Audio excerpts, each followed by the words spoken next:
రూపాయల దందా ఈ ర్యాంకుల దందా నుంచి బయటపడాలంటే ఒక విద్యార్థి సంఘ నాయకుడిగా మీరేమంటారు? సార్ ఇప్పుడు ఒకటి సార్, ఇందులో మీరు ముందుగా గుర్తుంచుకుంటే సార్, ఇది ఈ ర్యాంకుల కుంభకోణం తీయడానికి ఇది ఏమో పెద్ద ఐఏఎస్ బ్రహ్మ విద్య అవసరం లేదు సార్. ఎవరైనా సరే ఒక ఎల్కేజీ యూకేజీ ఫస్ట్ క్లాస్ చదివిన బాబు కూడా డైరెక్ట్ గా పేపర్ లో చూసుకుంటే ఇది నారాయణ వాళ్ళు వేసుకున్న యాడ్ సార్, వాళ్ళకి వచ్చిన యాడ్, అది ఇది వాళ్ళు వేసుకున్న యాడ్, ఇది చైతన్య వాళ్ళు వేసుకున్న యాడ్స్. దీంట్లో ఇందులో ఉండే ర్యాంకులు ఏ ఉన్నాయి, ఏ నెంబర్లు ఉన్నాయి అని చెప్పి చూసుకుంటే ఒకటో క్లాస్ రెండో క్లాస్ పిల్లోడికి కూడా అర్థమయ్యేటట్టే ఉంటుంది సార్.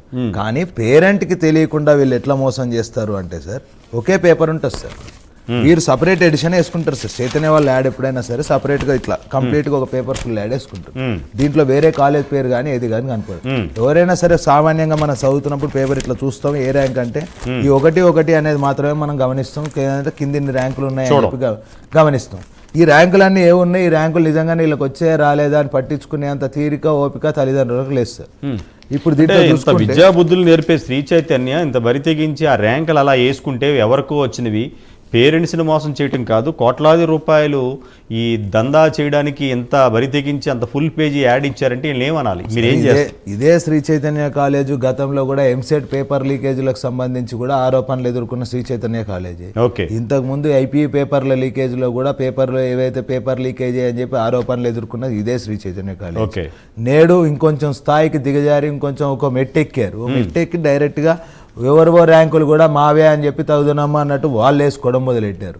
పవన్ గారు, మీరు ఒకటి మిస్ అవుతున్నారు. గత 28 రోజులుగా మీరు ప్రతిరోజు అన్ని కాలేజీలు తిరుగుతూ తనిఖీలు చేస్తున్నారు, ప్రజల్ని పేరెంట్స్ని పెడుతున్నారు. ప్రైమ్ 9 ప్రత్యక్ష ప్రసారం శాటిలైట్లో కొన్ని లక్షల మంది వీక్షిస్తున్నారు. అయినా బరి తెగించి ఆ యాడ్ వేశారంటే ధైర్యం ఏంటి? ఎవరున్నారు వెనకాల? సార్ ఇప్పుడు ఒకటి సార్, ఇప్పుడు ఇందులో చూసుకుంటే మీరు యాడ్ వేశారని అంటున్నారు సార్. ఇప్పుడు ఆల్రెడీ మీకు ఇప్పుడు స్క్రీన్ మీద చూసుకుంటే సార్, మేము కాలేజీలు అన్ని తిరిగి ఎక్కడైతే తరగతులు జరుగుతున్నాయని చెప్పి ఇన్స్పెక్షన్ చేస్తున్నామని చెప్పి కాలేజీలు ఆపేసి ఇప్పుడు స్కూళ్ళకి ఈ రోజు నుంచి సెలవులు ప్రకటించారు సార్. ఆ స్కూళ్ళల్లో కూడా ఈ కాలేజ్ విద్యార్థులను తీసుకొచ్చి దొంగచాటుగా దాంట్లో కూడా తరగతులు నిర్వహిస్తుంటే ఈ రోజు బాయ్కాట్ చేసి కన్సర్న్ డిఈఓ గారు దాంట్లోకి వస్తారు సార్. మా school Sri Chaitanya techno school main బ్రాంచ్లో ఈ విద్యార్థి సంఘ నాయకులు ప్రైమ్ 9 చేస్తున్న కథనాలకు భయపడి స్కూల్లో అంటే కాలేజీల్లో పట్టుకుంటారేమో ఈ ప్రైమ్ 9 కానీ విద్యార్థి సంఘ నాయకులని స్కూల్కి సెలవు ఇచ్చి ఇంటర్మీడియట్ పిల్లల్ని స్కూల్లో పెట్టి అక్కడ ఆన్లైన్ క్లాసులు ఆఫ్లైన్ క్లాసులు పెట్టారు. దాన్ని మన పవన్ కుమార్ వాళ్ళ టీము తెలంగాణ నవ తెలంగాణ విద్యార్థి శక్తి అసోసియేషన్ తరపున వాళ్ళు వెళ్ళి డైరెక్ట్గా పట్టుకున్నారు. పీసీఆర్ గారు ఆ విజిల్స్ ఒకసారి ప్లే చేయండి. ఇప్పుడు మీరు గమనిస్తే స్కూళ్ళకు కూడా ఇప్పుడు అఫీషియల్గా సెలవులే సార్. ఓకే, కానీ దాంట్లో కూడా వారు దొంగచాటుగా 7th 8th 9th 10th క్లాసులకి వాళ్ళకు కూడా తరగతులు నిర్వహిస్తూ పైన 3rd ఫ్లోర్లోనేమో 7th 8th 9th 10th పెట్టారు. బ్యాక్ సైడ్ ఏదైతే బ్లాక్ బి ఉందో బ్లాక్ బి లో గ్రౌండ్ ఫ్లోర్ లో బాత్రూమ్ లో వెనక 4 సెక్షన్లలో బ్రిడ్జ్ కోర్సుల పేరుతో 10th అయిపోయిన ఫస్ట్ ఇయర్ విద్యార్థులకి, first year incoming seniors as well as out going seniors, ఆ 4 సెక్షన్లకు కూడా అక్కడ తరగతులు నిర్వహిస్తే మరి ఇప్పుడు ఇవన్నీ కూడా మేము ఇప్పుడు ఎవిడెన్స్గా ప్రైమ్ 9 ద్వారా మేము ఇప్పుడు ఆల్రెడీ మీకు చూపిస్తున్నాము. తరగతి గదిలో వాళ్ళు ఉన్నారు, అదే స్కూల్లో విద్యార్థులు ఉన్నారు. మరి ఇవన్నీ కూడా మరి డిఈఓలకి డిఐఈఓలకి మరి కళ్ళు కనిపించట్లేదా?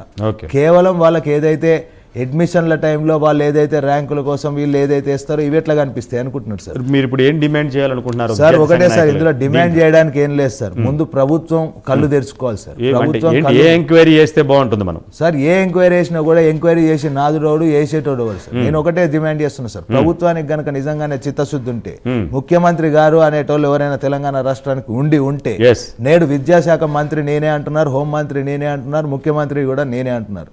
మరి ఇన్ని మంత్రులు మీరే అంటున్నప్పుడు మరి ఒక విద్యాశాఖ మంత్రి కూడా మీ దగ్గరే ఉంది కదా. మరి ఆ విద్యాశాఖ మంత్రికి నిజంగానే మీరు చిత్తశుద్ధితో ఆ విద్యాశాఖ మీ దగ్గర పెట్టుకునేది వాస్తవమే అయితే వెంటనే కూడా ఇంటర్మీడియట్ బోర్డును పూర్తిగా కూడా ప్రక్షాళన చేసి మొత్తం కూడా ఇంటర్మీడియట్ బోర్డు సెక్రటరీ గారి దగ్గర నుంచి మొదలెడితే కింద డిఐఓల వరకు కూడా పూర్తిగా ప్రక్షాళన చేసి అందరినీ కూడా మార్చి కొత్త వ్యవస్థను తీసుకొచ్చి ఏదైతే డిగ్రీకి దోస్తు ద్వారా అనే సైట్ ద్వారా ఎట్లయితే అప్లికేషన్ తీసుకుంటామో ఇంటర్మీడియట్ కూడా అదే ఆన్లైన్ అడ్మిషన్లు తీసుకునే దమ్ము ధైర్యం ప్రభుత్వానికి కనుకుంటే అది తీసుకుంటేనే గనక ఈ ఇంటర్మీడియట్ విద్యార్థులకు న్యాయం జరుగుతుంది తప్ప ఎన్ని విచారణలు ఎన్ని సిట్లు వేసినా కూడా ఈ చైతన్య ఆగడాలు ఈ రోజుతో అయితే ఆగవు సార్. ఓకే, ముఖ్యమంత్రి రేవంత్ రెడ్డి అలాగే విద్యాశాఖ మంత్రి రేవంత్ రెడ్డి, ఆయనే హోంశాఖ మంత్రి, ఈ ప్రైమ్ 9 వేదికగా ప్రజా సంఘాలు, విద్యార్థులతోటి, మేధావులతోటి అందరి తరపున రిక్వెస్ట్ చేస్తున్నాం. ఈ అవినీతి కార్పొరేటు ర్యాంకుల దందాన్ని అరికట్టడానికి మీరు సిట్ విచారణ వేసి ఈ ఇంటర్మీడియట్ బోర్డు నుంచి మొత్తం విద్యా వ్యవస్థను ప్రక్షాళన చేయనట్టుకు మీరు చర్యలు తీసుకోవాలి. లేదంటే